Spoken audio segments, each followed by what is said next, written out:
episode of Sleeping Giants, Red Star Belgrade. Now, in our last episode, we were sadly knocked out of the Champions League by Real Madrid, 4-2 on aggregate.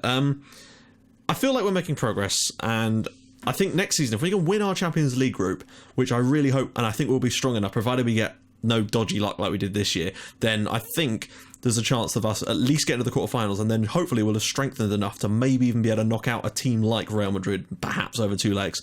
So I think next year is a real positive. I still think there's a lot of positives to be taken from our away tactic this year, personally. Anyway, let's get into what's happened this month. Now, we've had a few league games, but also the League Cup. Or not the League Cup, the Cup semi-final, 2 legs. First off, we started against FK Rad. Now, they have brought in some players. They spent 3 million in January.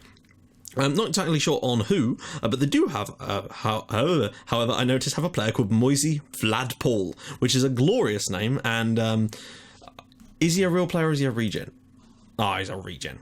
Damn. Anyway, yeah, we scored a goal with Florentin Toshka in the 4th minute and basically just couldn't score any more since then, and that was probably our lowest scoring game of the season, I think. I don't think we've actually, other than that 1-1 draw, I think it is overall the lowest scoring game of the season. But, you know, you come through them with the win. I wanted to go out against Borca to just basically make sure that we got enough goals to mean that I could rest players for the second leg, and that's exactly what we did. Mamadou Sidibe with the goal in 11 minutes to put us in front. Toshka then added to it before Gajic got himself a brace. They did get one back from Gamal Khalaf, but it wasn't enough. A 4-1 win for us, and I felt that was, another final. Borca have done pretty well to get here again, though, and they're really doing well in the league too, so credit to them for that. We were then away at Sloboda, who are, of course, one of the weaker teams in this league, and it was a bloodbath, really. Marcel Burris with a brace, Florentin Toshka picking up another one for Jalminia, and one for Mamadou Sidibe, who just seems to keep popping up with goals off the bench. He's a brilliant player for that. But Burris was man of the match here and is starting to find a few goals. Still somehow complaining about the lack of first team football, despite the fact that he's playing all the time now, which is starting to get a bit irritating. But what can you do other than flick him in the face and say go back home? So yeah. Next up, away leg against Borca, and massively weakened team. Toshka still managed to score twice, and Ales Ulia managed to get himself, I say massively weakened, as you can see, like Krupa, Maman, Smeets, Fernandez, Yildirim, Sergio Souza, Toshka style, but Lucas Eckel did not have a good game in this one, unfortunately. He was substituted, but a 3-1 win away from home, again doing the business for us and putting us through 7-2 on aggregate into the final, where we will play FK India again. I'm pretty certain that we've played them in the cup final the last 2 years in a row, and it's about to be 3, and surely another cup final. We're now unbeaten in like 40 odd cup matches, but also, as of our last league game, we're now unbeaten in 60 league matches. That's 2 full seasons worth, technically, although I want to make it 2 full seasons by going unbeaten, but today is the biggest test of that. In our next game, we were against Jagodina. They started genuinely quite well against us, and it took us until literally the 45th minute when Ephraim Maman, however, right before that, he'd had one save, like basically there was a shot from Toshka, brilliant strike, wonderful save, bounces back out to Maman, you think goal because it's a rebound, goalkeeper actually gets up and saved it. I've never seen a goalkeeper save one of those rebounds before, but he did. But literally seconds later the ball was played across the box and Maman was able to make it 1-0 before adding to his tally just after half-time, making it 2-0. Toshka then directly from the kickoff basically made it 3 before Vukan Savicevic deflected one in stoppage time, and that basically leaves the league looking like this. We've got 64 points, we're 19 clear of second place Borca. Very, very soon we can wrap up the league. I don't think we can quite do it today. Or actually, can we? 19 points clear. Yeah, we actually can do. If we win today and Borca and Borat's fail to win, or Borca lose and Borat's fail to win, then we could win the league. But it's very unlikely that we'll actually manage to do that today. As you can see, Sidibe is still our top scorer. Ephraim Maman is our second best goal scorer in the league with 13, and Toshka's in there too. I still feel that one of our players is going to overdo Arestigueta, and I think it probably will be Toshka in the end. Savicevic has the most assists, joint with Amir Ashraf. Arguello has 14 clean sheets in 22 matches. We've conceded just 8 goals in 22 matches, none conceded in our last 6 league games. The only goal we've conceded in the league since I've been recording today, and this is my 3rd episode that we're on to now. My second episode. We've only conceded 1 goal in the league, and it was that stupid run-on-1 one against Napadak. So, hey, we're doing okay. So here's how the squad is shaping up. Top goal scorer, of course, is Florentin Toshka now with 23, but Ephraim Maman is in behind there with 18. Still, 18 in 16 starts is just a brilliant return. Sidibe as well with 16 in 11 starts. Brilliant stuff. Savicevic has 13. It's good to see that Lucas out on loan has got himself 13 goals as well. I'm pleased with him for that. Burrows has got 11, so not too bad there as well. Assists-wise, Amir Ashraf now has 17 assists. He is a phenomenal player. Really, really happy with that. Man of the match award, Savicevic, of course, always seems to win that with 6. Yellow cards, Adamenko with 7. Red cards is still the same as before. And average rating. The only player that's got above 8 average rating still is Savicevic. He's just a consistent performer. Just so consistent. We did actually have a youth intake as well. But literally, it's not even worth me showing you, because literally not a single player had a potential of more than 1.5 stars. It was just diabolical. It's actually worse than last year's, which is a really big shame, because I don't... we've got decent scouts, we've got the best head of youth development I could literally get, and he's got 20 for working with youngsters, 20 for judging potential. We've got my assistant is brilliant at that kind of thing, not that really matters. We've got everything's maxed out, our youth recruitment is maxed out. Everything we could possibly do to get good youth players through our own intake has been done, and we're not getting them. So I guess that's just luck, I suppose. Right, I already accidentally clicked the squad preview thing, so we're going to go straight to the team selection menu this time. Obviously, we've been playing a rotated team a little bit, so we're going to do a quick pick to get the best possible team out. Toshka, Sidibe, Maman, Savicevic, Tufedzic, Kaspers in the midfield, Ashraf, Bazanvira, Kone, and Adamenko, Arguello, of course, in goal. So Maman get himself yet another opportunity in the league, and frankly, you can see why. I think if we're going to lose a game this season, this is the one we're going to lose. However, I don't think we're going to lose. I just don't. In fact, it could put Partizan in some serious trouble if they were to lose this game, because they're still not really pulling away from the others. In fact, they've slipped down to 5th because of a poor result, and I just wonder, could they miss out on that Champions League spot, or even miss out on Europa entirely? I think they'd have to come 6th for that, so it's most likely that they won't do that. But if they were to come 5th, that would still be a really poor season for them, considering how good they've been in recent years. But it's all about getting the result today. We need to come here and we need to win.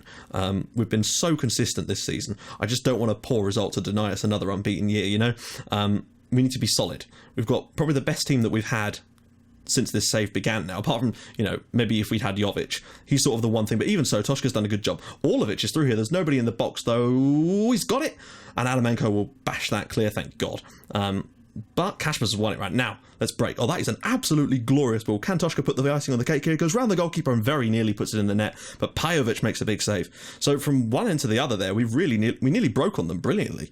We've embarrassed them on their home ground before, but I don't know if that's going to be the case today. Maman very nearly took a touch inside. What's the betting that he pops up with a goal at some point today and rescues us if we're in trouble? Kaspers, Maman, turns. He's lost the ball. But again, we're looking decent so far. It's hard to tell who's really dominating the game at this stage, because obviously 15 minutes gone. We've had more shots and more possession, but not really pulled away on that one yet. We seem to be biding our time with the shooting at the moment. Kaspers to Maman. They've linked up really well, those two, I found. Tufedzic. Ball through again to Toshka. Toshka with another striker. Pajovic with the big save again. One thing that is happening is Tufedzic is definitely picking out Toshka very, very efficiently today. Sidibe, and cleared away again. Hopefully... Oh, come on now. Don't you dare. Oh, okay, fair enough. Oh, and Adamenko's injured. Okay, that is a genuinely horrible thing to see. Thank God that we've got Leandro Fernandez. Although Adamenko is not a player I want to have injured, but Fernandez is a quality player. He's actually more athletic than Adamenko, and that is saying something. He's more of an Ashraf type of player, the really speedy, strong, like Micah Richards in his prime type of player. It's surprisingly 0-0 here. Oh, hello. Savicevic, edge of the area to Maman, brings it down. Long range effort, perhaps. Oh, off the bar. He's doing everything he can today. He's looking like the standout player. He and Tufedzic have looked good, and I can't believe... The thing is, you'd actually bet on him to score one of those, since he has got great ability from that kind of range. Kaspers, there's just too many players around at the moment. I still feel that in the second half we can step this up and take the victory. But, we've been the better team in this game, but we needed to take our chances. And Toshka's just not done that today. Tufedzic has put a couple on a plate for him. The closest we've come to scoring was actually with that opportunity just then, although Maman has apparently picked up a slight knock, which is a bit of a worry. Or he's just... No, he can't be that low on fitness. Maybe that's just one of those little not ones that he can run off. We'll have to see how his fitness is doing in the second half. Ooh, not set pieces.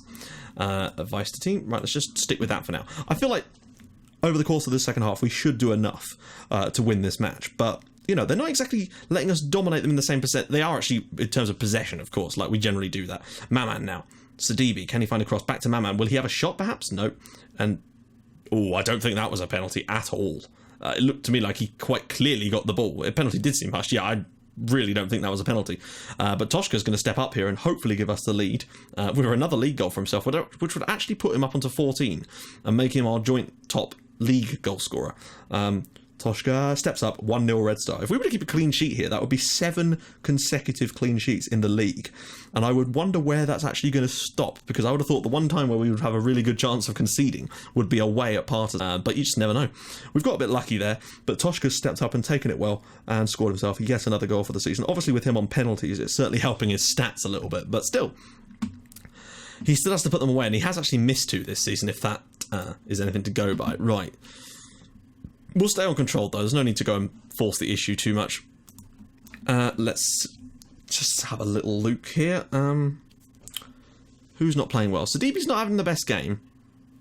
I'm going to bring on Burez, I think. Give him a little bit of a run out, and maybe... My man's been good. Or he's had some good chances, but his fitness level is a little bit rocking. I know that means we've made all our substitutions, but... sometimes you just got to freshen things up a little bit. I'm hoping that we can get over the line. We have looked super good, actually, in the second half. I've said super good. Christ. A 1-0 win, I'd take it, to be honest. I would take a 1-0 win. It would be a bit of a scrappy one, but to win this with a penalty, perhaps not as emphatic as I would have liked, but hey, who gives a fuck? It's another win for us in the league, and that's all that really matters. And it would actually put us 10 points clear of FK India, and essentially, but not technically, win us the title, because we would be, would be 21 points clear of them with 7 games to go. They would have no hope in hell of winning it. Toshka's through here. No, he's not. Unless they could rack up like 70 plus goal difference over that time. So that basically wins us the league as well. It's a good win, you know. It's not perfect. We've had to ride our luck, and I guess it's gone in our favour. That being said, we still dominated the match. We just couldn't find the goals from open play. So yeah, they actually did screw up there, and that means that we now are 26 points clear of Partizan, and they are really going to need to get that act together over the last 7 matches to try and reel in that Champions League spot, which is second. I think they're going to struggle to get it this season. I really, really do. Metalats, Sloboda, and Vozdovats are looking pretty much down, which is I can't see anything else happening, really, if I'm honest. Let's just take a quick look at the Serbian second tier while we're here, since we've got a little bit of extra time in this episode. That was quite a short game, unfortunately. Let's take a little look at the second tier, see who's looking at coming back up. Proletar Novi Sad, Radnik Sadulika. That's the usual bunch, although, hang on, there is another team in contention here. This is Hajduk Veliko. They've not been in the top flight yet, have they? In fact, they're only just coming up into the second tier. Wow, okay, so that's not too bad. Zemun, they were a top flight team, if at one point, remember. Radniki, in fact, Radniki's that? Oh no, Radniki's a different one. I thought that was the team that we played a few times. That's a different one, isn't it? And they appear to have gone completely down into nothingness, it would seem. I find it hard to believe that this league is the 26th best in Europe. I also love the fact that, according to this, it's only the Serbian second tier is only 5 places below the... Whoa. That's surprising.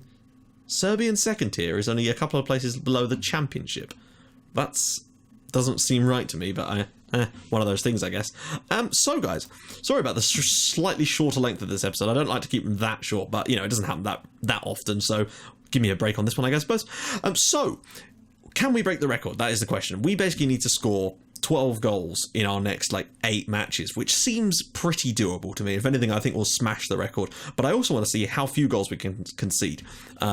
To beat our record of 16 goals conceded, we just have to avoid conceding 7 goals in our next 8 matches. Considering that we've not conceded any in our last 7, I feel like that might be doable. I also want to see how long this clean sheet streak can run for. You just never know. So guys, if you've liked what you've seen, please do drop a like on the video, and if you've liked it even more than that, please subscribe to my channel for more Red Star and Outcaster icons in your inbox every single day at 5:30 and 8 o'clock. And I'll see you guys in the next episode for the final match of the season, and obviously a squad report, as we play off against FK of Vojvodina. I'll see you guys soon. Bye-bye.